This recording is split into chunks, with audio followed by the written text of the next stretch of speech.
Okay, Okay, you're live.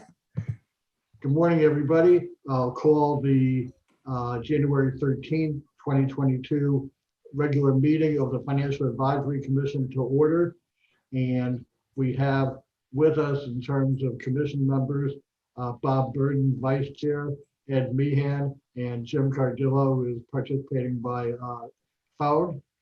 And we have an all-star cast of supporting people. Have Alderman, just looking at my screen, Arnett, Alderwoman Finlayson, Alderwoman Tierney, Alderwoman O'Neill for the first time. And then we have City Manager and Finance Director, and Kim Ronsky from the Finance Department, and Hillary Raftovich. Hillary, good morning.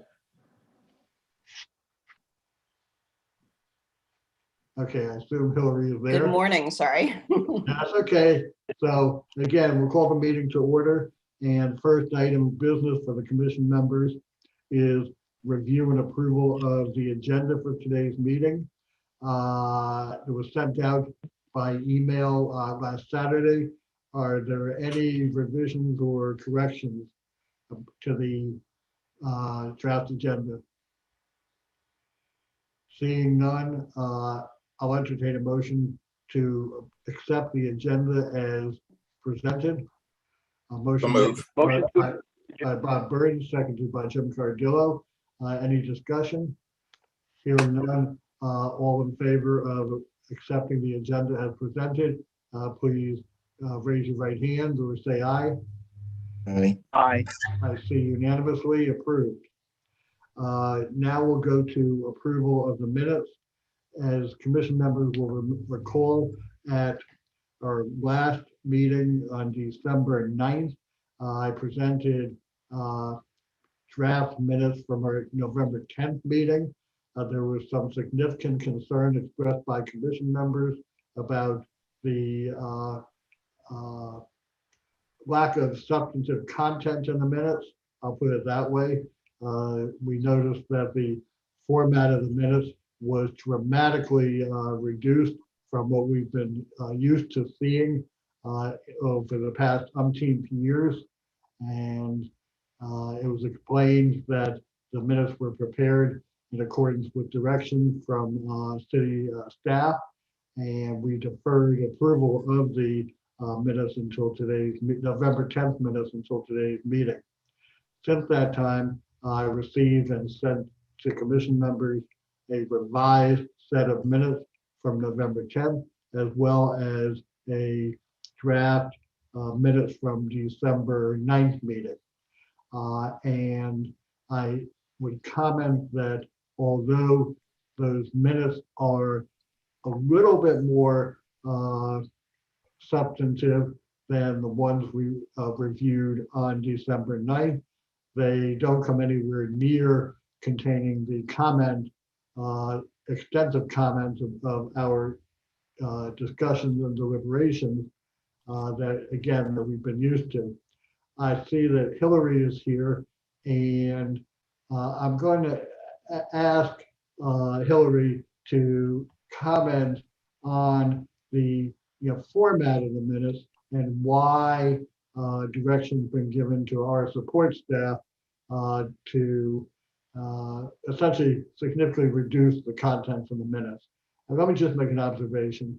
The minutes in the format that we are used to contain significant content and discussion about the matters under consideration, not just a identification of matters that appeared on the agenda.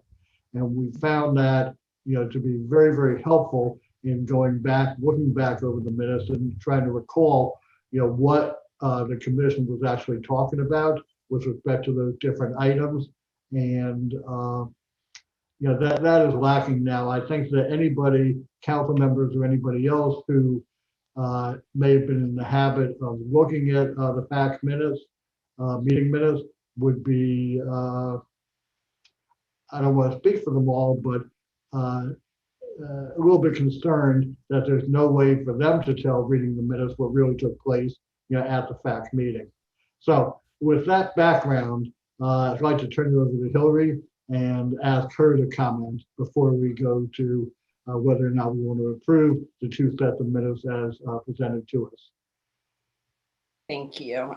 So to give you a little bit of background, we held a training a few months ago about minutes for all the boards and commissions. And as boards and commissions members, you can go back if you want the full, all the detail, you can go back and watch that. It's on your training page, the video for that. So the impetus for the change was actually about structure, not about content. We need to upgrade our website so that all of our documents are ADA compliant.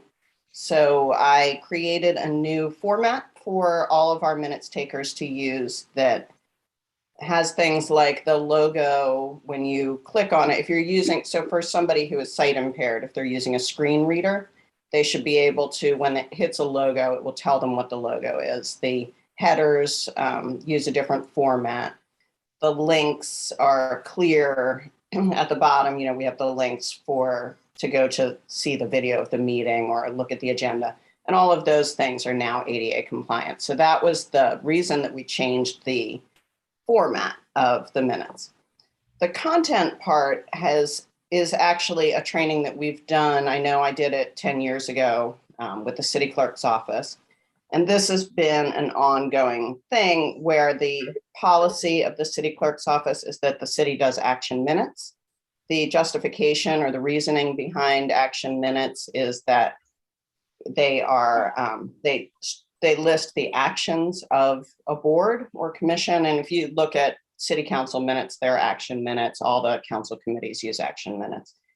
They do not get into the discussions that take place. They don't try to represent, so the minutes taker doesn't try to represent what the individuals in the board said during the meeting. They just list the action, what topics were discussed. They can use terminology like Mr. Sussman spoke in favor of the agenda item, or they can say as opposed to, or if the minutes taker is unclear about whether it's in favor or opposed, they can say spoke on this agenda item. So that's all that's listed in agenda minutes. It's got the time and place of the meeting, the people who were in attendance, the topics that were discussed, and then any votes or actions.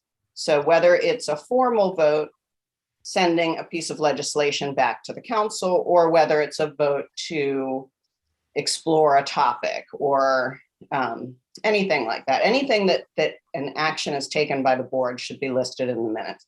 The discussion is not listed in action minutes. So I know that a lot of boards do put more content in there. And when I used to do minutes for boards, one of the things that I did do was to do attachments. And I think that's something that we can do. I know you all get presentations sometimes. So anything that comes up on the screen during your meeting can be attached to the minutes for the public's use. And I'm sorry that there's nobody here from the law office so that they could. So that part actually comes from the law or from the clerk's office, the type of minutes that we do. And years ago, I went to city clerk's training, and that's the first thing you learn when you go to clerk's training is about action minutes, the importance of sticking with the actual actions of the committee. In addition to your minutes, of course, we now have these videos. So all of these meetings are videotaped, the ones that are on Zoom. So the public can go if they need more content and watch the video. Does anybody have questions or? Thank you, Hillary. I appreciate that explanation. But let me ask you this question. Picking up on something I thought I heard you say, I want to make sure I heard correctly. Does that mean, does what you've said mean that our minutes cannot have more content, or there's just the preferred format that they be action minutes only? I would say you'd have to take that up with the city attorney and the clerk's office, but it has been the longstanding policy of the city to use action minutes. I know that it has not always happened because not all the minutes takers in the city. Some of our boards, the minutes takers are just members of the board. You are lucky to have professional minutes taker here, but not all of them are trained in that style of minutes taking. So there has been a lot of variation, but I would say, every 10 years or so, the city clerk tries to reach out to all of the minutes takers. We try to reach out to any new minutes takers and give them information on how to produce action minutes. One of the concerns, now your board is generally, your decisions don't go to court. So this isn't as much of a concern for your board, but for the boards that do, it's very important that they not try to represent the opinions of the people in the room, because that could cause legal problems.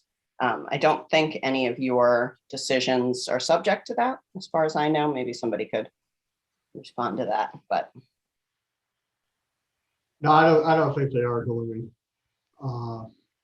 So essentially what that does is put a greater burden on the commission to couch discussions, deliberations, whatever, in some way, shape, or form that can be termed an action. Yeah. Yeah. And another thing that you can do, if there's something that you're talking about, a discussion point that you think is really important that it be reflected in the minutes, you can request that your statement be reflected in the minutes. So you can say to your minutes taker that we would like to have this, I would like to state on the record that, I am in favor of this action or whatever. It's something specific like that. And the minutes taker can add that into the record. What we don't want is for a minutes taker to try to summarize what somebody says. That's why it's like there's one extreme and there's the other, there's full transcripts, word for word transcripts. And obviously that's not useful in this situation. And it would take hundreds of hours to produce a transcript. Or there are action minutes, and that in-between zone is where the danger lies.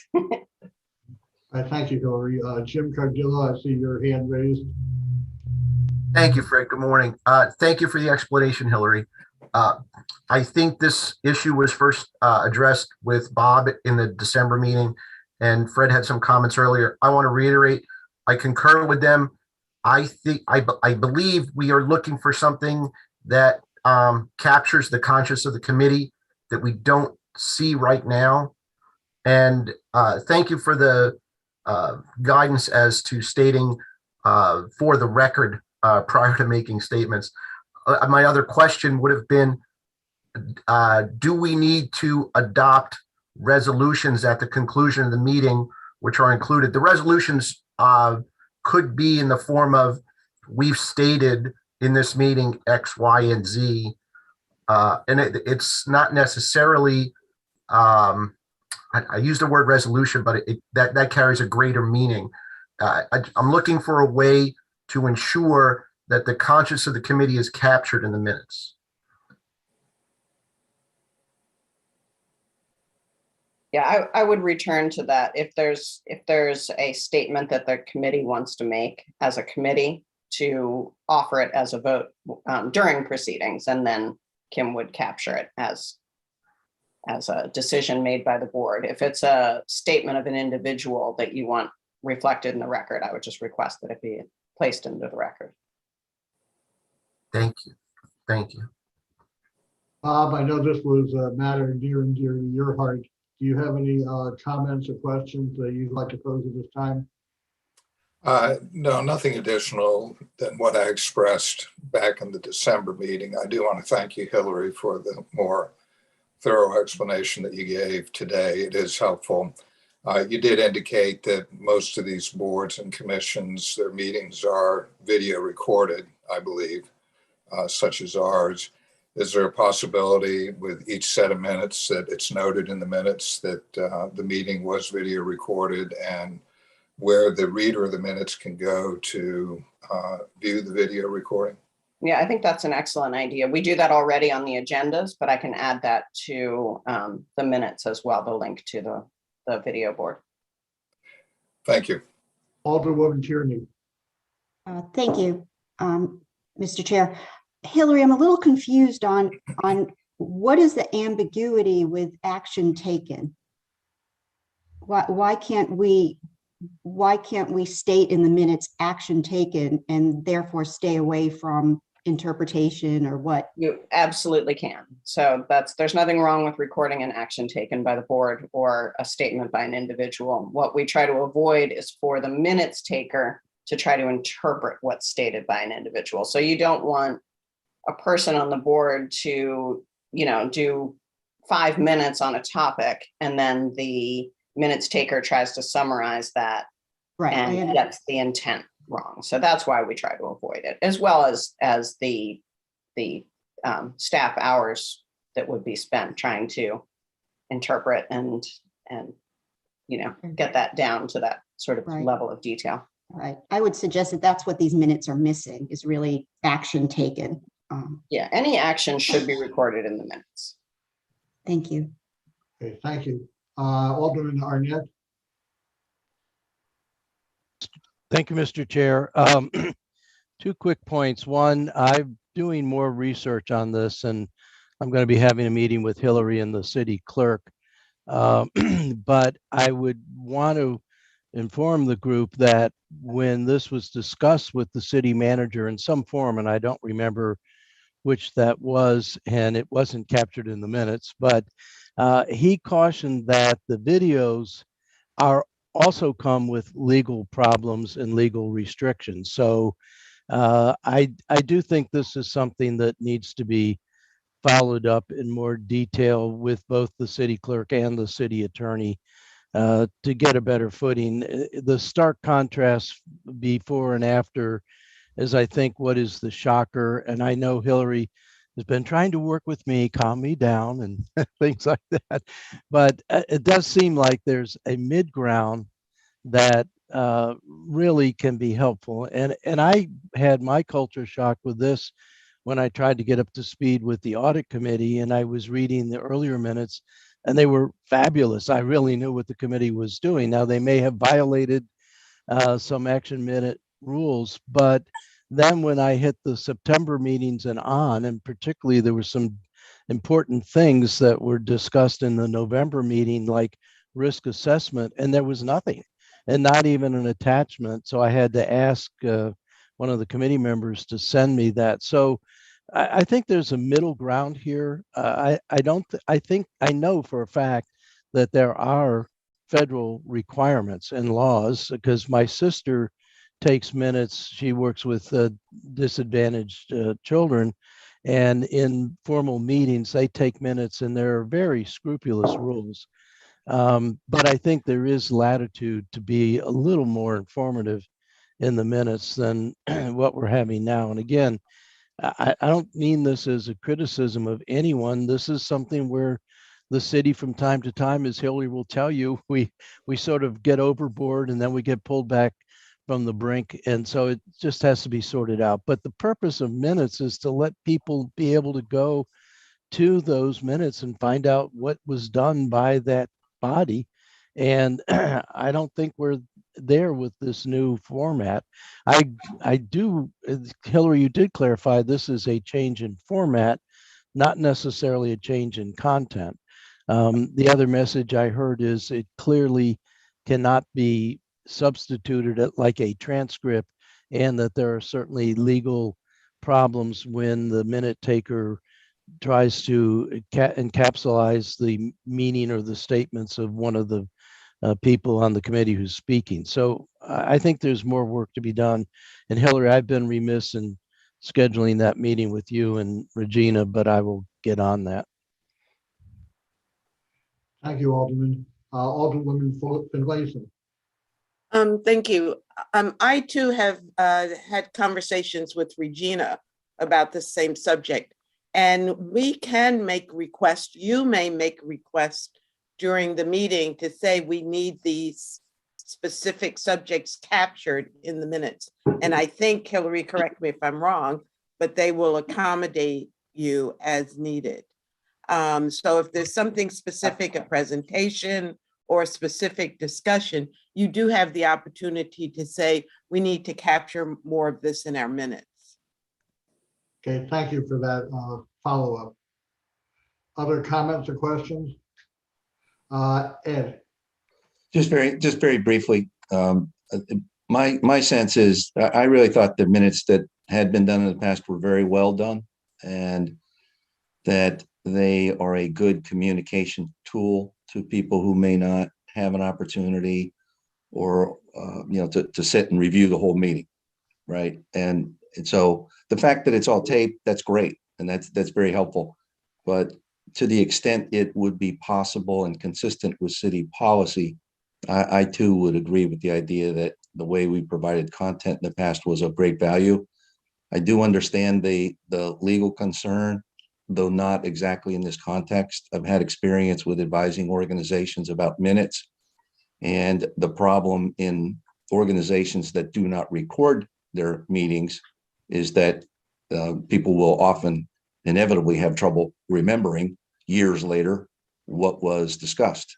And so there's a sweet spot in preparing minutes for organizations of that nature so that you can be prepared for litigation and such matters, so you know your history. Here, because we have the recordings, those recordings would obviously be the best record of what actually took place, and the minutes cannot detract from that. So in this particular situation, I don't see the concern, and I would definitely advocate, as we have been doing, to have a deeper content. I recognize that puts a little bit of burden on staff, so I understand there may be a city policy to limit that. So I guess what I'm really saying is I understand all the concerns. I would say that we can still thread that needle to do the kind of minutes we used to do, if that's acceptable and if that's consistent within what we are permitted to do. So that's where I would leave it. thank you for those comments, Ed. Anybody else? So to bring this to closure before we go to actual determination whether or not the commission wants to approve the two sets of minutes on the table, I would ask our staff, our commission staff, Kim, to take into account everything we've heard today, and for the minutes of this meeting and then going forward, we try and be a little bit more substantive, and for myself and hopefully the other commission members, if there's something that we specifically want to make sure is included in terms of discussion, we'll try and bring that to your attention during the meeting. So with that all having been said, and I really appreciate the very good thorough discussion of an important subject, I'll see if there's a motion to first approve the November 10th, 2021 revised minutes.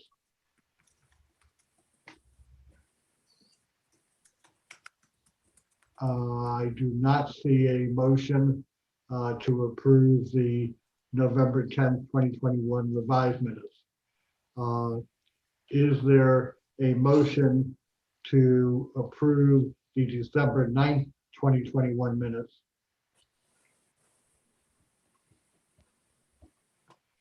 I see no motion. A question for the chair. Yes, Jim.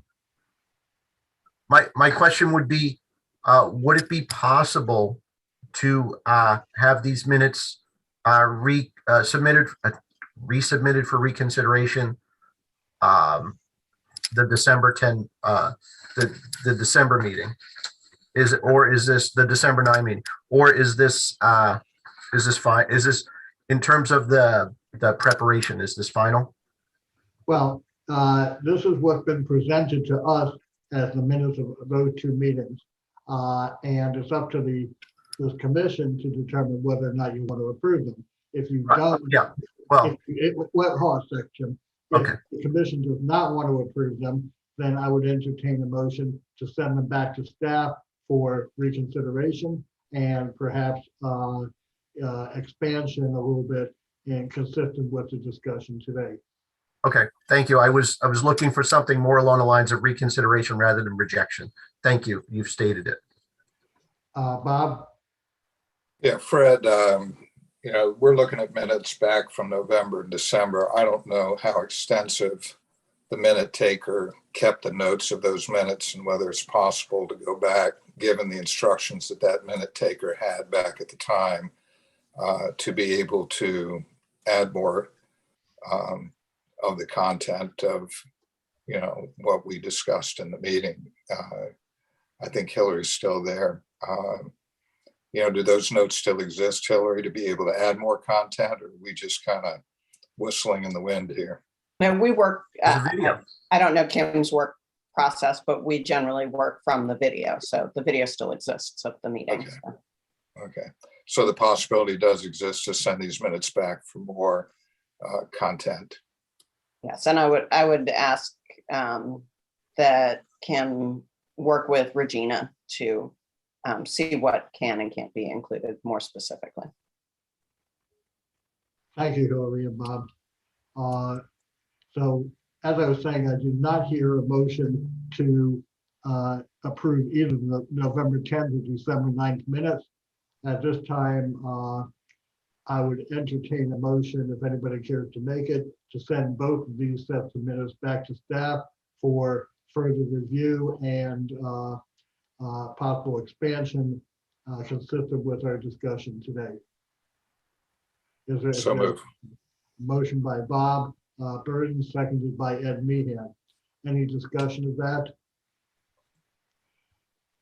Hearing none, all in favor, signify by saying aye. Aye. Aye. Opposed? Ayes have it unanimously. So thank you, and Kim, the minutes are back in your court. If you want to talk about it at all, feel free to reach out to me. Okay. Fred, just real quick, I have a question. Who? It's Madeline, sorry. I didn't want to Yeah, interrupt. I'm sorry, Madeline, go ahead. There's someone in the attendee list whose name is Mount Zion United Methodist Church. Does that sound like someone who could possibly have not changed their name? That's Frank. That's Frank Brown. Okay, there we go. I'm gonna let him in and change his name then. Thank you. Okay, thank you. Let me wait for Frank to come.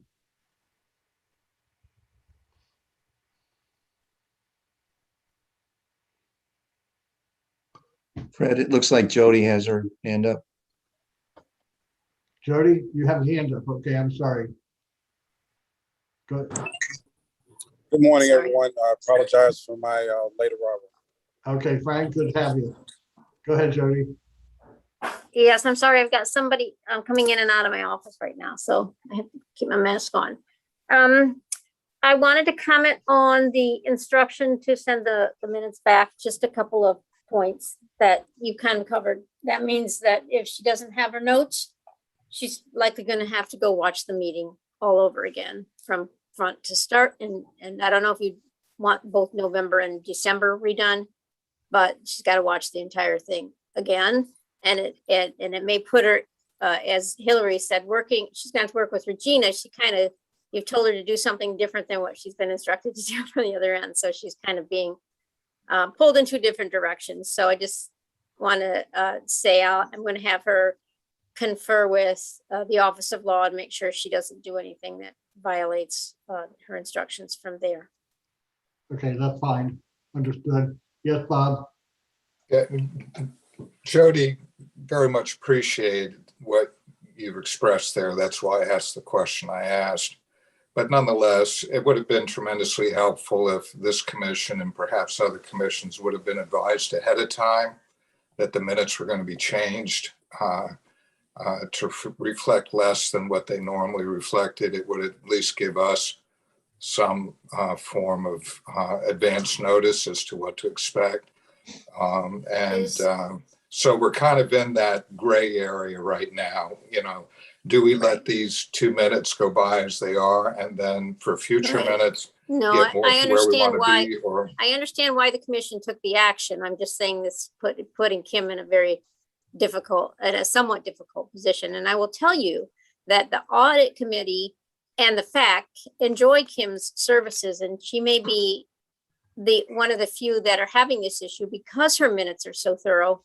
You wouldn't find that in some of your other commissions. The minutes are more in line with what they've directed to. She's the one who takes the time to write down what people are talking about and what they're saying.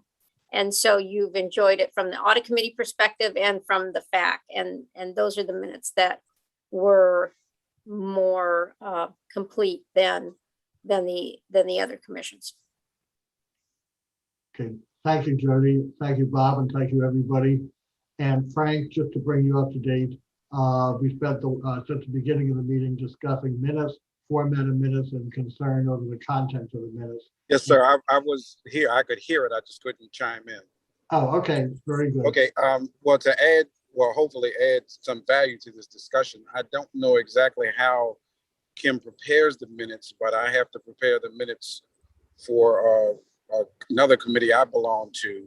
And there's a software called Sonics that does transcriptions, which makes it extremely easy. It just takes the audio from the Zoom, transcribes it into words, and you just have to edit out the content that you don't want to have recorded. Okay, thank you. Very inexpensive and just a recommendation. Okay, thanks for the information, Frank. All right, let's move on in the agenda to reports. Kim, anything from finance this month? I'm sorry, Jody. I apologize. I'd love to have Kim take my spot. All right. So yeah, the things that we're working on in the finance office, of course, we're very busy. We're finishing up the annual comprehensive financial report. We're hoping to get that issued by the end of the month. We're working on our final draft right now, and that should be done by the end of the day tomorrow. The auditors have to finish their reviews though, and they've expressed concern about whether or not they'll be able to turn it around in the 2.5 weeks that are left. But we're going to ask them to push that and get that out the door. The single audit will follow in March. Our deadline on that is March 31st. So we'll be doing that just after this financial report gets issued. We're working on the budget. Katie is working with departments to get their budget requests, their initial budget request into Munis and into OpenGov. She did a training with the department representatives, showing them how to put their budget into OpenGov. Right now, we're putting it into Munis and then feeding it into OpenGov, but she feels that OpenGov has a better budgetary process and we can feed it into OpenGov, develop it in OpenGov, and then upload it into Munis once it's done. So we're doing both systems this year, see how the departments work with OpenGov and getting the information in. And she'll know how that's working once she sees the two products compared to each other. We've been working with AMRP on the Hillman Garage, just to say we're working on final concession agreements, and those meetings have been taking up our time as well, trying to get down to the final steps on that. We are working, and I know David's going to touch on this in a minute. We're starting with the union meetings, and we're going to try to schedule those in February. I've been taking some time to do some economic analysis on some of the things that we would like to do. So that's going to be absorbing some of the finance department time. I wanted to comment a little bit on my staffing. As you may know, I have our procurement officer, Brian Snyder, wants to retire, and he has delayed that on our behalf because we have not been able to find a replacement for him yet. We had a candidate, almost got her in the door, and then she turned down our offer. So we're back at the applications again, looking at candidates and seeing if we can find somebody to bring in. We have an accountant vacancy. We just had our grants accountant in December give us her notice, so we've got to fill that quickly so our grants accounting doesn't fall behind. Kim has agreed to step in and do a lot of that work as she did it before, but again, that's going to stretch her on her other tasks. We're trying to hire a part-time analyst to help with the budget process so that Katie has a second set of hands in pulling budget information together, but that would only be a temporary position to get us through the budget process. So we're looking at applications for that right now. And we currently have a temp at one of our accounts payable desks, because when we recruited, we didn't have candidates. We tried to get one, but they took a job somewhere else. As you know, it's very, very competitive right now, and we're having trouble filling spots. We got a temp, and hopefully that'll work out long-term, and we can get that position filled. And just to add that, as you probably know, we've had a couple people out with positive COVID, and then the people that are exposed stay out for a while. Most of them are working from home, but it's kind of difficult to have operations as normal when people are coming and going like that. I finished up my final report to the county for our CARES funding. Just a couple days ago, sent that to the county, and that should be our final report. I have another ARPA report due at the end of January. And I have a report that I have to do for another piece of the CARES money that came through for ambulance services. So those are some of the major things I'm working on in January. Great, thanks, Jody. Doesn't sound like you don't have anything to do. Yeah, I know. Jim Cardillo, I see your hand raised. Thanks. Just two quick questions. What percentage of the CARES Act funding did we spend, and what percentage of the ARPA funding have we spent? So the CARES, we fully expended the CARES money that we were allocated. We got a total of $4.9 million. And in the course of a couple of years, we earned about $3,000 worth of interest on that money. So we were able to spend that as well. So we used it all. ARPA, we've only used the $1,172,000 that we used for FY21 transportation activities.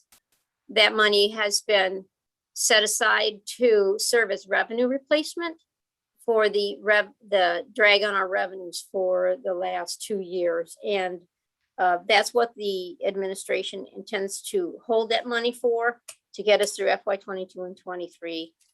So the rest of it will be decided. The use of that money will be decided going forward in the budget process and analyzing our FY22 activities to see if we need to apply some of that as revenue replacement in FY22.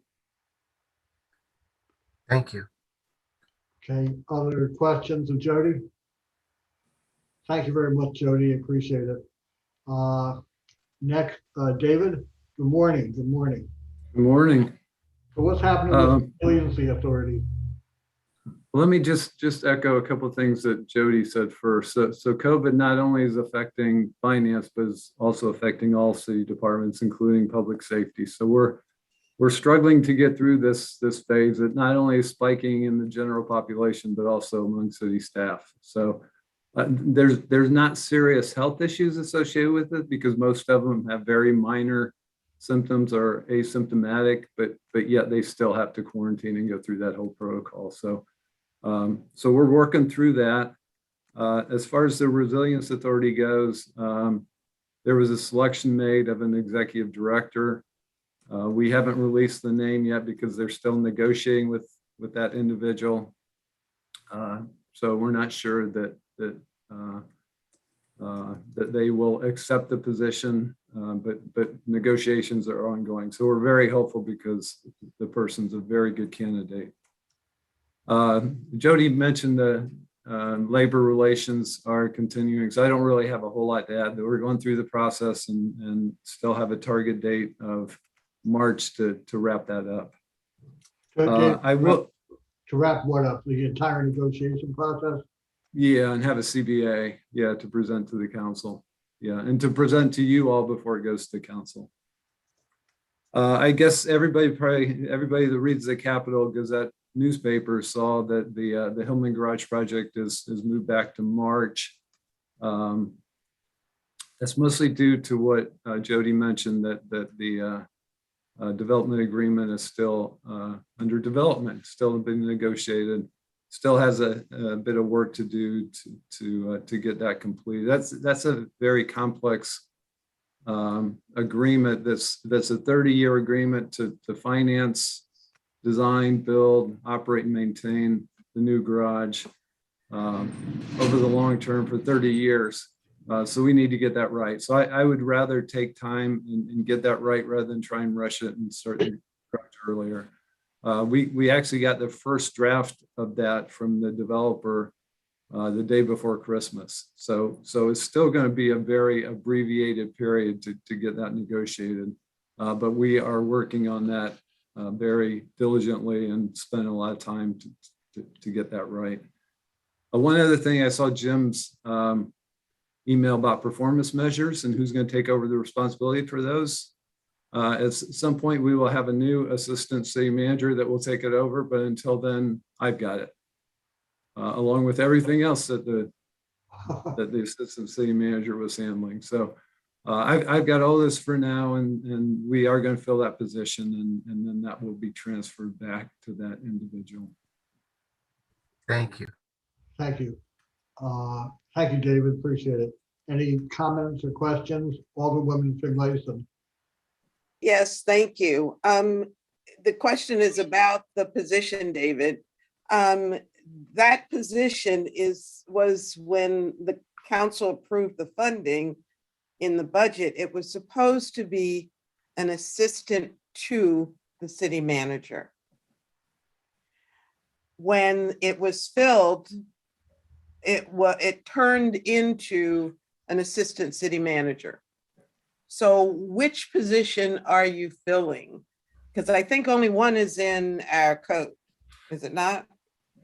Yeah, you're right. And so that was kind of an unusual situation where it was hired at the level of an assistant to city manager, but it was called an assistant city manager, right? So, I mean, based on the grade of the position, it's an assistant to the city manager. It's not a higher level position that's an assistant city manager. So we're mulling that over right now. If it's going to be an assistant city manager and the grade needs to be raised, it needs to come to the council for approval of that. If it stays graded as an assistant to the city manager, that's what it needs to be called, right? That will eliminate a lot of the confusion that we went through in the past couple of years with that position. So stay tuned. We're still thinking about that. What would best serve the purposes? There's advantages to both, but we need to fill the position. So we need to make the decision on which of that is going to be. Thank you. Alderwoman Tierney. Thank you. Jody, you mentioned that the CARES financing has been spent, quote unquote, and we also have collected some interest on that, which begs the question, how much of the Arpa money is in the bank, so to speak? Have we received any of it? Yes, we have. The initial allocation, I'm going to do this off the top of my head, 7.6 million. And we got half of that. And it was slightly somewhere between 3.5 and 3.6. Maybe 3.7. I'm trying to do this math quickly. And then we used 1.1 million. So we're looking at 2.5 million. I could jump into my accounts right now and tell you the exact amount. So we got between 2 and 3 million in the bank now that we have not used.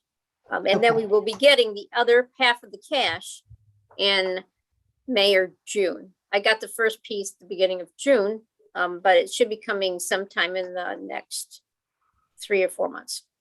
And I have to ask, will we be collecting interest on that?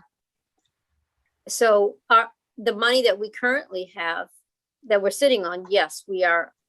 It's in a separate account, and the interest that's being earned on that account is being added to that account.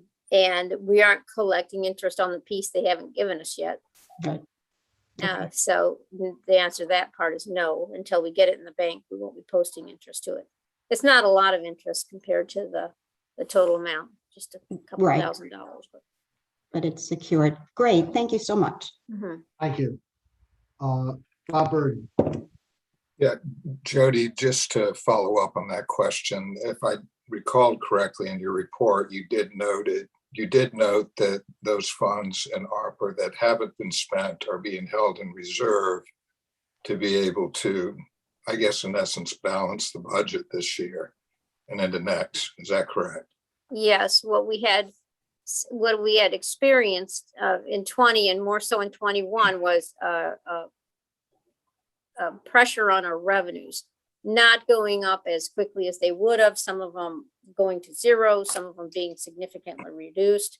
And so that was the major concern in going through these two budget years. And so in 21, in FY21, we had anticipated we would need more than we used. And this year we've got a chunk plugged in as a revenue source to balance the budget. And we can use it through FY23, and I don't recall the deadline on it. It may get us into 24 slightly, but we've got the next 2 fiscal years or year and a half that we'll be able to use that to supplement our revenues. So during this period, okay, I'm sorry. And so no, I'm during just this- going to say, I don't know if we'll need it all, but that's what we have it earmarked for at this point. Okay, but nonetheless, it still points out a problem that without that ARPA money, we would be out of balance as budget. And we do have either a systemic or a structural concern that we're dealing with when it comes to the city's budget and finances. Because after that ARPA money is gone and we can no longer use it, we could be in a situation where some difficult decisions have to be made. Is that correct? So that is correct. That is why that hopefully these union negotiations that are going on will help to curb some of those expense growth that we've experienced over the past couple of years. And then our plan would be to align that eventually with the revenues wherever they, at whatever level they recover to after the pandemic is over. And I guess that brings us full circle back to the item in the agenda, which is what is the facts role in the union negotiation process, because we are serving as an advisory commission to the city council and to the mayor when it comes on financial issues, concerning the city. And if the union negotiations are going to be a significant component or contributor as to whether the city will in the future be able to appropriately, balance its budget, what role should the fact have then in that process? And Fred, I think we're on that point of the agenda anyhow, aren't we? Yes. Jody, I don't know if you can answer that goes back to David. So has there been any more thought given to what role the FAC will have so that we can fulfill our advisory capacity and charge that we have in serving the city council and mayor? So I thought that we had discussed this the last meeting, frankly. The city attorney was on last meeting, and I thought that we had all agreed that when the CBA is negotiated and ready to go to the council, it comes to the FAC first. And the FAC will then advise the city council on its findings based on the review of the CBA. And that's the role that would be filled. We can't insert you into the negotiations. That can't be part of the process. So that's what the city attorney laid out. And I thought we were all in agreement that was how we were going to deal with this. I don't think the FAC ever asked to be inserted into the actual negotiations. We were seeking exactly what our role should be because it is specified in the code that the FAC does have a role to play. But nonetheless, I guess this goes back to the minutes again. It would have been helpful in the last minutes in December if that was a little bit more detailed, that we did come to an agreement on that. And if we did, that would have been an action point. I don't think, Fred, I saw that in the December minutes. So there you have it. Okay. Point taken. Just can I just briefly comment? Yes. Obviously, it's a sensitive issue, But, my own observation was I don't think there was agreement on that. Personally, I think the fact needs to have a much stronger role. As I know I articulated, I think the fact needs to be involved sooner if that is permitted by city code. My own understanding based on the words of the city code that I heard, I don't see any reason why the fact could not be involved, because I heard a role described as including but not limited to. So that tells me that beyond what is mandated, there's some discretion. So I don't think there's agreement that we would have no role beyond waiting for the process to be completed and then provide our input. So I'm an advocate for a greater role. The scope of that role obviously should be discussed and would need to be the subject of agreement. And we would need to be sensitive to the nature of those negotiations. So that's my take on it. Okay, any other questions or comments on that subject? And let me say, I do not disagree with the comments of Bob and Ed regarding that. And I think I said at the last meeting, or I know that we thought it, that there must be some intermediate role that the faction play, and certainly not being part of the negotiation process. But if there are key issues that develop during the negotiation process, that they be brought back to the fact for comment and for advice. Not, again, it's only advisory, it's not binding, but at least at that point, before it's all a fait accompli, the administration will have the facts view on what may be some sensitive issues. So I think we've beaten that to death. Yes, Bob. Now, just going back to our earlier conversation with Hillary, I request that this particular discussion be noted in the minutes in the detail that it deserves. Okay, thank you, Bob. And David? But I would just add that, there's a lot of sensitivity on both sides of the table about this issue. And so we very clearly specify who ongoing information on the negotiations can be shared with. And so we're allowed only to share it with the city council. And it also, these are the rules for the negotiations, and they of course can be changed, because these are just sort of the formalized rules for the negotiations. But it also specifies who the union can share the information with, because clearly we don't want the information, going all over the place and being shared broadly. So I would just say that right now we're restricted to share the information with the city council. So we advise them via closed session throughout the negotiations. That's the intent this time to have meetings with the city council to discuss progress. But that's it right now for us. So if the fact, I guess, desires and the city council agrees on a greater role, then you all would have to be added to that list to share the information, because that's the only way I could see that you would have a greater role through the negotiation process until we get to an agreement, at which time, the agreement, I think, irrespective of the involvement earlier, I think once the CBAs are developed, that those should be run through the FAC before they go to the city council. I think we all at least agree on that. It's just what the additional involvement would entail that we're concerned about, and that you all seem that you're interested in. Hi, David. So, Jody, did you your hand up?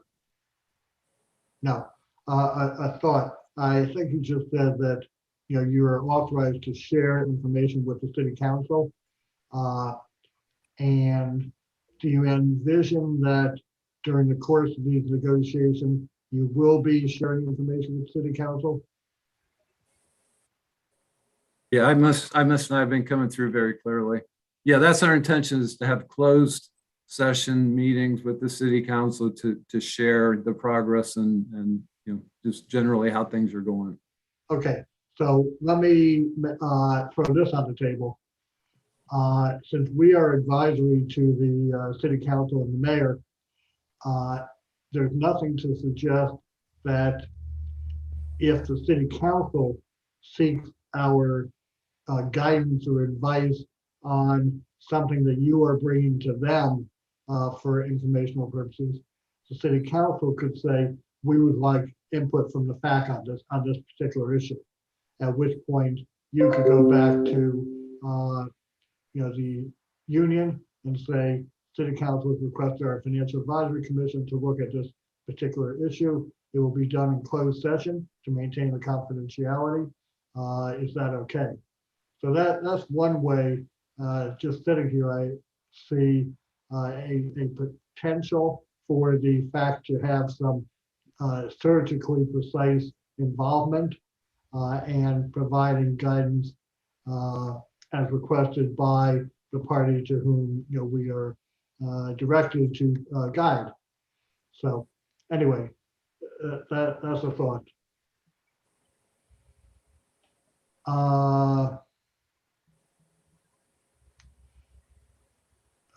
Alderwoman's hearing. Thank you. Just for the record or for clarity, could I ask, I guess it would be Bob, what of the code is in dispute here or needs more clarification? When I read the duties of the FAC, it does say the duties, but not limited to the review of collective bargaining agreements prior to execution. Are you looking for something more than that? Because from what the city manager said, you will get review prior to execution.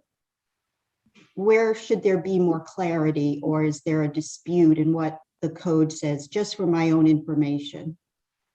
Well, the code itself, that addresses our involvement in a very general, broad sense. And I don't Correct. think that there's ever been any discussion as to what that exactly means. And I think, at least from my perspective, and the other commission members can share theirs, that I want more clarity as to, what role the FAC actually does have. I mean, it is very evident, and people such as Fred and I, who have been on the FAC since its inception 14 years ago, we've gone through several of these negotiation processes where we had very little input, if none at all, which didn't seem consistent with what the code has conveyed as one of the responsibilities for the FAC to have in general terms. We also recognize as a fact our advisory capacity, or ability rather, is somewhat restricted or limited, given that certainly labor costs in and of themselves, union and otherwise, make up a significant portion of the city's expense structure. And if our advisory capacity is to serve to help the city, maintain a strong financial and budgetary, program, then it would seem that we need to do that from a base of knowledge, okay, that gives our advisory opinions the credibility that would be expected from the city council and from the mayor when we do issue those advisory positions. So what I'm saying is that we are asked to give advice, but we're being restricted to the amount of knowledge that we can have access to give that advice. And I just, think that needs to be addressed. Thank you for being more specific. Thank you, Alderwoman. And Alderwoman, if I can just briefly comment on that.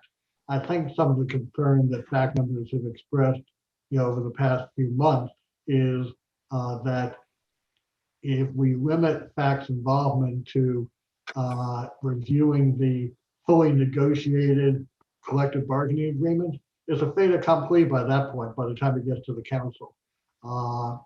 And I don't recall, just thinking back over the years, where the council has ever rejected a collective bargaining agreement that's been negotiated by the administration. So what type of meaningful input, can the PAC have, in that scenario? So that's been the concern and remains the concern.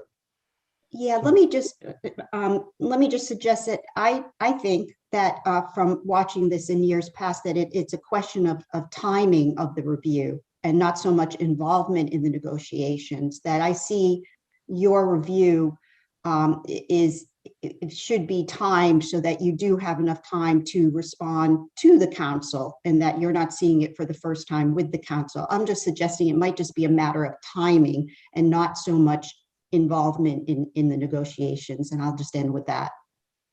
Yeah, and I don't think we've ever suggested that we need to or want to be involved in the negotiation. It's just a question of at what point, can have meaningful review and input. So, correct. Alderwoman Finlayson. Yes, thank you. The council very often feels the way you do. Some of you that, you're just here to rubber stamp what's already been done.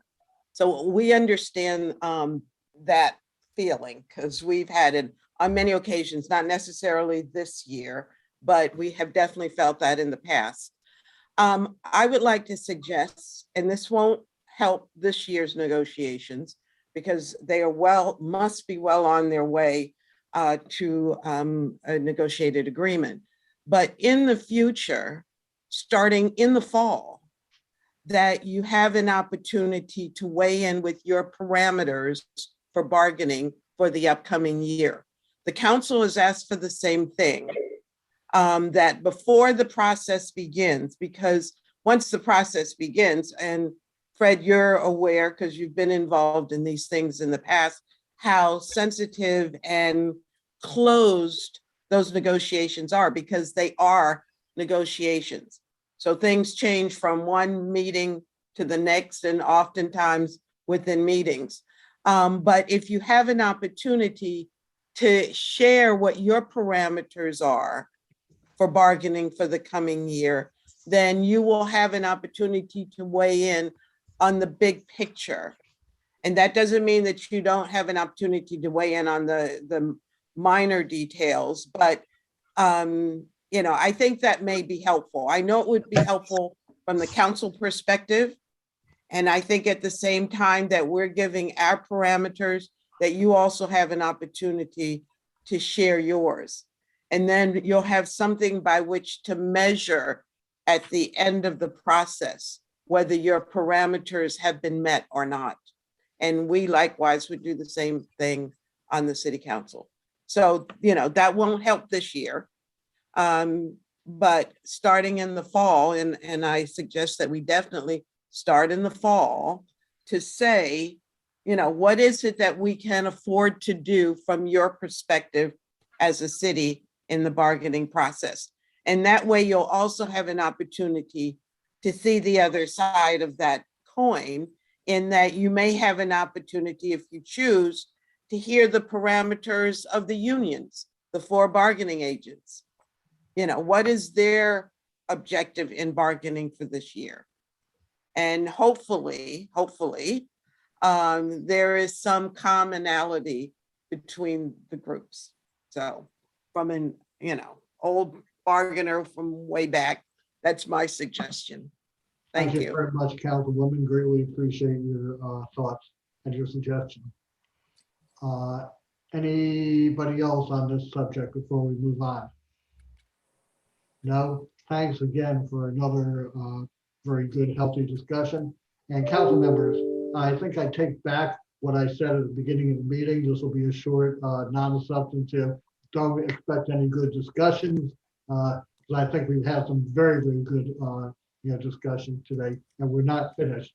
So, all right, let's move on. Jim Cardillo, anything from the Audit Committee briefly? Thank you. The Audit Committee met last on December 20th. The Audit Committee is in the process of filling 2 vacancies. One vacancy looks like it will be filled shortly. The other remains vacant.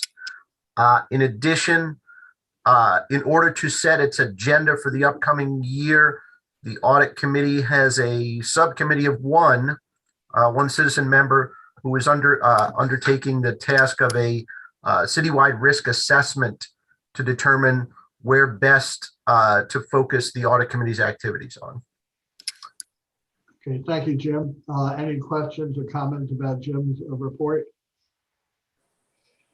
Hearing none, we'll go down to unfinished business. I understand from the chair of the Spending Affordability Subcommittee that there's no report for today. Bob, I'm sorry. Yeah, just real briefly, I did meet with the county executive between Christmas and New Year's. And during that meeting, we did discuss what we are trying to undertake here in the city in developing the possibility of a spending affordability function. And I did convey to the county executive that, after the holidays, with his help and assistance, we would reach out to the county spending affordability function and the people that are involved in it. And he conveyed to me at that time that he'd be more than willing to help and assist in sharing information and, how they, conduct that function there, and what possibilities may exist, for the city and the county, to potentially, collaborate on such a function. So just wanted to put that out there briefly. So Thank you, Bob. Appreciate your efforts on that and look forward to, next month's report and see where we are. yeah. Okay, I see. I don't know who went up first, but I'll start on my left, Alderman Arnett, and then Alderwoman Finlayson. You're muted, Alderman. Boy. So I've been doing some sleuthing at the Chris Trombauer level, and we haven't been able to connect, but also trying to contact Towson and see if I can talk to some of the professors there to dig into the guts of their modeling. And actually they use their own, but 4 other models. Ironically enough, it seems that Towson University is not answering their phones. So I've left emails, and I'm looking forward to getting some details at the economist level of what they're doing in their modeling and see how that relates. Part of their model does not only look at income tax revenue, but also property tax revenue. At the county level, that's not as robust as we might need it at our level. But I still think this is pretty exciting prospect to pursue. So I've been working on that at my level. Thank you very much, Alderman. Bob? Ross, if you and I could, discuss and work together offline on this, it would be helpful so we don't, walk over each other in terms of what we're contacting on. So I'll give you a call, okay? Perfect. Thank you. Okay, thank you, Ross. Thanks, Bob. Moving right along to pension and retirement benefits review. This has been on the agenda for the past couple months, and it will continue to be on the agenda until we move it along. I know Ed Meehan, chairman of this group, has some thoughts, and I've asked him to share them with you rather than me trying to parrot what he has told me. So Ed, go ahead. Sure. Yeah. Thank you, Fred. Sorry. So we've had some discussion, and my take is that this in many ways ties into the earlier dialogue about the union negotiations, and so it's a good opportunity in a targeted way to get some involvement and provide some hopefully valuable input on the front end, looking forward as these things develop. So I think where we are at this point is that the concept here was to really get a handle on where does the city compare with other jurisdictions in terms of pension and retirement benefits? Are we in line? Are we out of line? And so with all the helpful data that was put together, and I know Jody provided to us, I thought there was a very good ability to have insight into that. So we touched on some areas last time where we think we line up and where we depart in various ways. So I see it as maybe a three-prong situation now on a go forward. One is to determine where in those areas that relate to pension and retirement benefits, the city currently has discretion to make changes, because I know from the dialogue last time, in some areas, the city is locked in for a period of time. And in other areas, we are tied to what the state is doing. So there may be areas that the city really, in the short term, really has no ability to make many changes. So to analyze what, if anything, this commission should be recommending the city consider, it would be helpful if we could nail down exactly where we currently have the ability in any near term to make changes in the benefits. We talked, for example, about areas where we might look into switching from a defined benefit plan to a defined contribution plan. And so there was some brief discussion about where that might be possible and where it isn't. So that's an example. If we could get help from the staff to understand where the city has that discretion to make changes. And then second, obviously, as a financial advisory commission, our focus is on the finances and on the money aspect of this. So once we identify areas where changes might be made, it would also be helpful to try to determine, well, what would be the financial benefits, cost savings of making certain changes. And I just identified that one example of the defined benefit to defined contribution for those where it could be made. But then the third prong that I see, and again, I think it ties directly to some of the discussion today, is we heard certainly from Jody and to some extent from David about issues that the city is having with recruitment and possibly retention. So we don't want to be penny wise, pound foolish, where we would identify an area where there could be some cost savings without considering what, if any, impact that may have upon the competitive recruitment environment and retention. So those are the three prongs of an analysis that I would suggest. Identify what we can change, identify what the potential cost savings would be, and also consider how would that affect recruitment and retention. And so if it's possible to frame up some analysis along those lines for future meetings so that all of that could be taken into account and discussed, that would be my observation and suggestion. Thank you, Ed. Comments, questions, thoughts? Bob?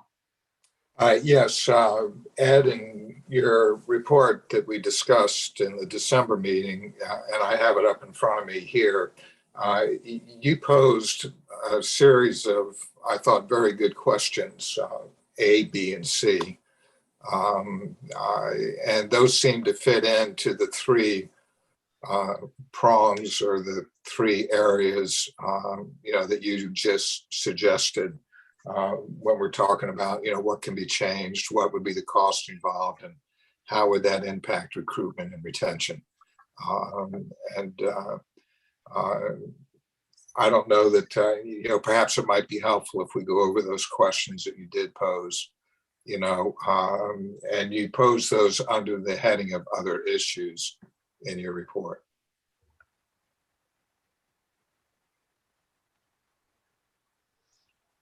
Was that for Bob? Was that? Ed, I was addressing Ed. I don't know if you have your report in front of you, Ed, or not. I actually don't have that right in front of me. Okay. Well, some of the other issues that you address, and you address these in question format, was, what is the purpose and cost of early retirement? To attract employees, to encourage turnover? Are there particular groups where this is used more than elsewhere? B, is the city's primary competitor for talent Anne Arundel County? Does it make sense to move more closely to county practices, parenthetically, which are generally not as favorable to employees as the city? And then C, what percentage of current and projected budget is devoted to employee benefits in general and pensions in particular? How does the projected growth rate compare to projected income? Those were some questions there, and perhaps, those questions could even be expanded upon to, into, something a little bit more, would be more helpful in us better understanding where the city is here in terms of how we got to where we are, and whether where we are is acceptable or whether there needs to be appropriate discussion as to, how we could move forward and perhaps, improve the situation. Well, I guess what I would say is those questions were some thoughts that I had for the group's consideration, and could use responses to those questions that could then help us identify maybe areas of priority, and they, to my mind, are kind of sub areas of this type of analysis. So if it would be helpful to focus on those in this analysis, I think that could be useful.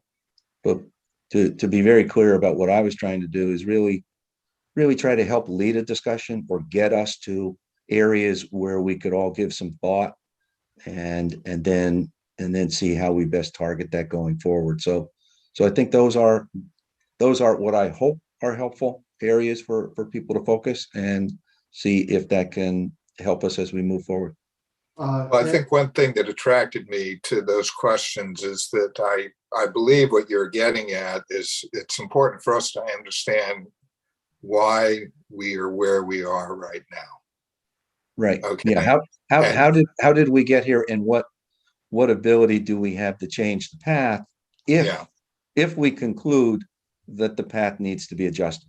And to my mind, taking a look at the data we had available to us, it looked to me in areas where the city is in line with other organizations and areas where we are not. And the December report tried to flag areas where we seem to be out of line. And the underlying question is, why is that?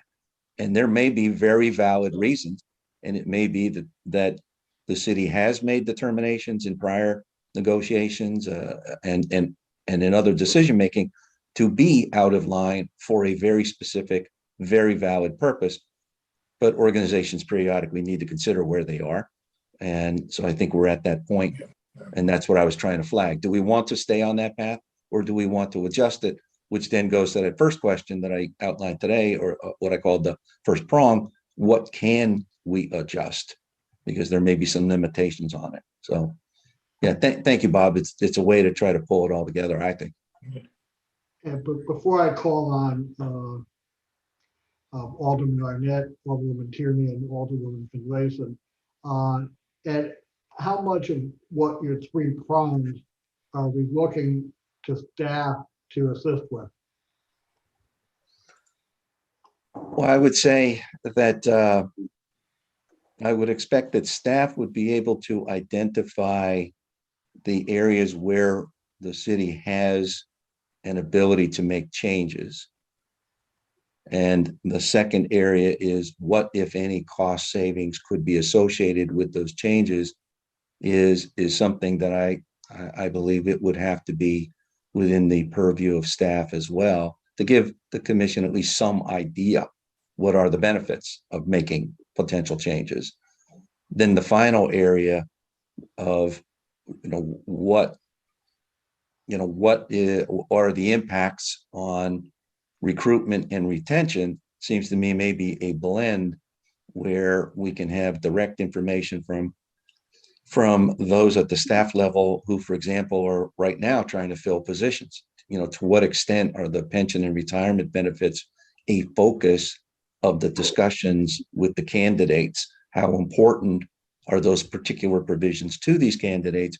We could get that insight, but I think then the commission should be able to take that information and, with our own experience and insight into these matters, be able to try to make recommendations on which changes, if any, we think would be worth the city's while to be considering. So certainly, to be frank, we're going to need data input from the staff. And then there'll be dialogue, I would expect, over a series of meetings on what ultimately the commission might recommend. Thank you. Let me go first Alderman Arnett, then Alderwoman Tierney, Alderwoman Finlayson, and then David, did I see your hand up?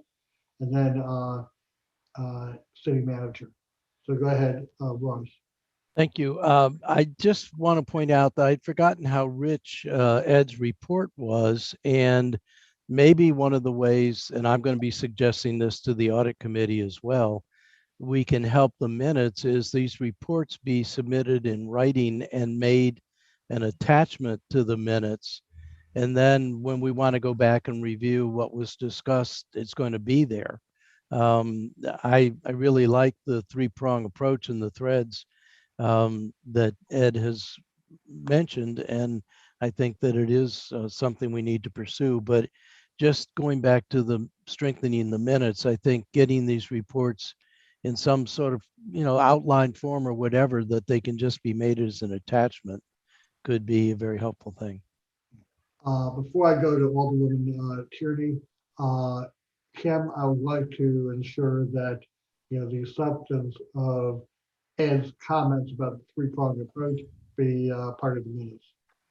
Alderwoman Tierney. Muted. Yep.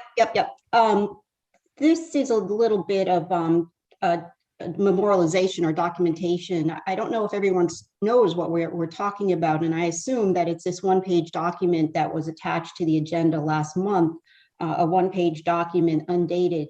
I believe it's from Ed saying at the end, happy to discuss tomorrow or at a future meeting, and it has some very good ideas and questions.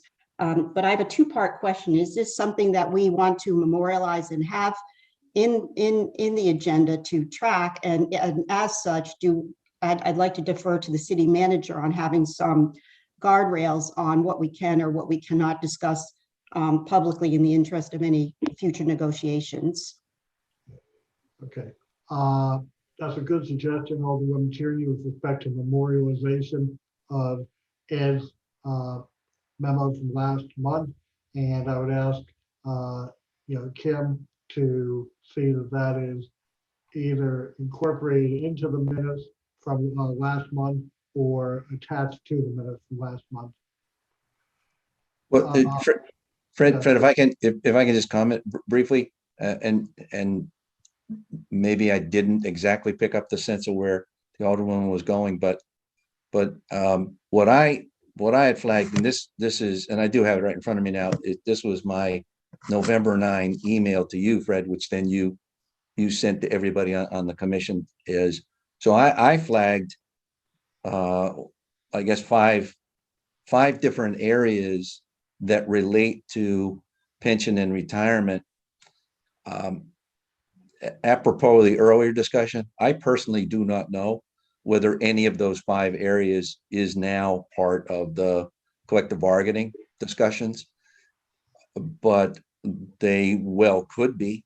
If I were involved in those discussions, these are at least 5 items I would put on an agenda for discussion. So I don't know now whether, if that report that I put together would somehow raise these issues of public discussion and how that might be perceived by the unions.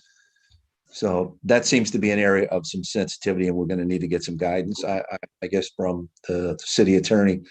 But I would also say it does really relate back to the whole point of why this commission should have a little more of an upfront role, because what I've been doing and what we've been discussing is trying to flag areas for analysis, and certainly that stuff could fit right into some of these negotiations. So I think we're coming full circle to what is the role of this commission. Right. That's why I'd like some, I guess, guardrails suggested by the city manager, perhaps at this time. So I'd like to hear from Alderman Finlayson. She's been very patient, and then we'll go to the city manager. Thank you, Fred. A couple of things. And thank you, Ed, for your analysis. I hope that Director or City Manager Gerald, I'm sorry, I'm still calling you Director, City Manager Gerald, would give you the opportunity to speak to the department heads, because no one knows better than they what is needed for recruitment and retention of their workforce. So I would hope that that would be part of any discussion, as opposed to us making decisions about what we think they need. We can speak directly to them and ask them what it is that they need. And I contend that it will be slightly different between police and fire, and definitely different for the ASME locals. So, have that discussion with them.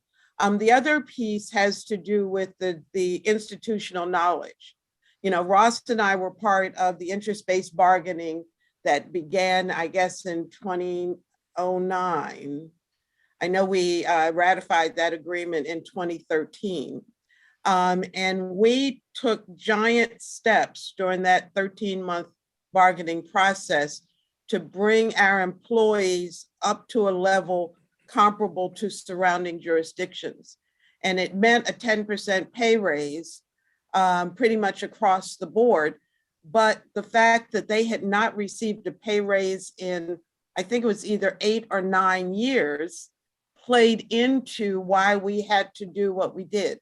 So as you're investigating the history and how we got here, I hope there is someone who will share with you where we were and what actions we thought we vitally needed to take in order to get our employees at a comparable level, and thus be able to keep our employees, to keep our workforce, because I always contend we're a service organization. And if we don't have good people providing the service, we don't provide a good service. And so that's very important. And at that, I have another meeting that starts at 9:30. So I must apologize. I will bid you all adieu until the next meeting. Thank you, thank you, thank you. Thank you for your participation, Alderwoman. Nice to see you. Right now. Okay, David. I wanted to thank Ed too for putting this report together. I think it's, as Ross described, I think it's rich in information, and we appreciate that. We can get answers back to you regarding how much flexibility we have. You know very well that we have almost no flexibility with the state. The state basically dictates what the contribution is. And when they change the rules, then the rules are changed for our employees as well. We have some flexibility with the police and fire, but I think that's what Alderwoman Tierney was talking about, was that would have to be through the CBA, through the negotiation process to change any of that. We typically try to contribute as much as our actuary recommends that we do. I think that's good financial practice to do that, but we do have some flexibility. As far as retention goes, and as far as attracting new employees, and I do think it's a good idea. Maybe we can bring some of the department heads on for future meetings to talk about this more, but it's probably less of a concern. It's important to all employees what the retirement plan is, but probably less than it is once they become an employee. And especially once they get vested, then they're vitally interested in their retirement plan and what happens to that. As you can imagine, I mean, they're really, really, really interested in the plan once they're here and an employee. So for retention, it's really important that we take care of the retirement plan for the employees because they're banking on that for their future. Probably a lesser degree for recruitment, very, very important for retention. And I'll just leave it at that. But we can put together additional information to answer some of your questions, Ed, in response to those last three. Thank you very much, David, on that. I appreciate your cooperation, willingness to cooperate. May I suggest you have any questions as you're going along preparing this information, just reach out directly to Ed. Okay. Sure, that's fine. That's perfectly fine with me. Happy to help in any way, just trying to flag some issues for dialogue. Okay, great. Hey, thanks to everybody on that discussion. So before we move on, are there any final comments or questions about the pension and retirement benefit review? Hearing none, I know we're running late and we don't have that much more to cover. We need to address the 2021 annual report, which is due tomorrow. I sent out a draft of the annual report that Kim was kind enough to provide to us, and for your review and comment. Is similar in format to what we've done in the past. I see Kim has her hand raised, so before let me see if she has any comments on this, or that's why she has her hand raised. Kim, go ahead. Hello, just a couple of things. I think typically we've been filing this by email, so I recommended on the cover page to put below your where a signature would be, just to put parenthetically by email, because I think that's how we've been doing it rather than physical signature. Wait, Kim, I don't understand. You're somewhat garbled, so can you perhaps try and speak a little bit more directly into the mic? Okay, how's this? Any better? Not really, but go ahead. I'll try and concentrate on what you're saying. Okay, I'll go slowly. The cover memo where you would put a signature, typically we have been transmitting this document by email. So my recommendation would be just parenthetically to note by email below where your signature would be. That's fine, and I would authorize you either to sign for me once it's approved by the commission, or type in my name with some signature font. Either one of those would be fine once it's approved by the commission. Thank you for those comments.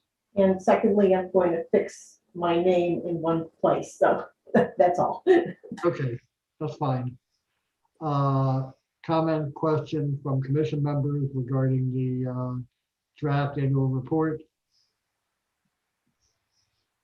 Hearing none, I'll entertain a motion to approve the draft annual report as submitted and as sent to you last Saturday for review. So moved. Moved by Jim Cardillo. Second. Second by who seconded? Frank Brown.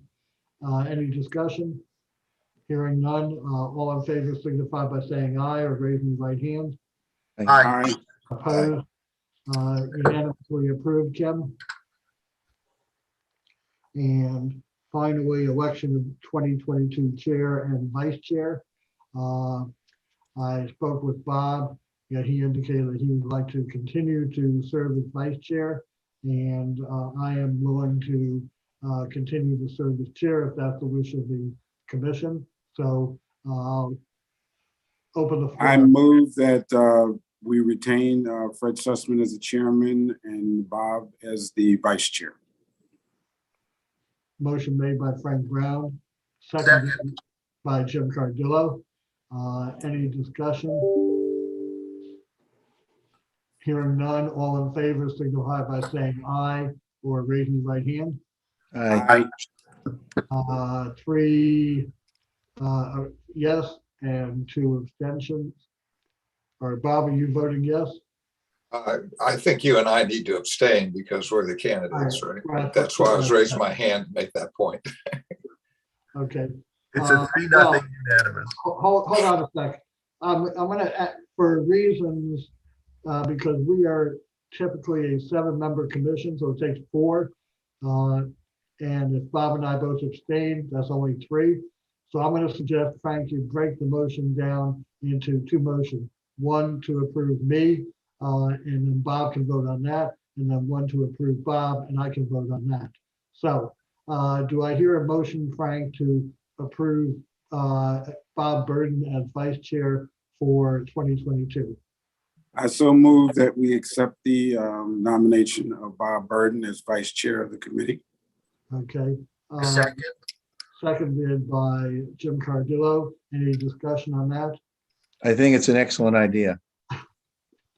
Thanks for your willingness to continue, Bob. All in favor signify by saying aye or raising your right hand. Aye. Aye. Opposed? Nobody opposed. And I believe that Bob has abstained. Is that correct, Bob? That's correct. Okay. Now, Okay, I so move that Fred Sussman be accepted as the candidate for the position of chairman. okay. Motion made by Frank, seconded by Jim. Any discussion? Second. Another excellent idea. Thank you for the vote of confidence, presuming you do vote to confide. All in favor signify by saying aye or raising your hand. Aye. I abstain, so 4 in favor, 1 abstention. So I will serve 1 more year as chair. So next meeting will be February 10th, 8 a.m. by video conference again. Anything else for the good of the order? If not, I'd like to thank all of our guests today and thank staff as usual for all your support, and look forward to next month, and we'll see where we go in the interim. So everybody be well. To entertain a motion to adjourn. So moved. So moved. Seconded. What, I don't know. Unanimous motion to adjourn, unanimous seconded. So all in favor signify by saying aye. Aye. Opposed? We are adjourned. And again, thanks. And Alderman Neal, welcome for the first time to our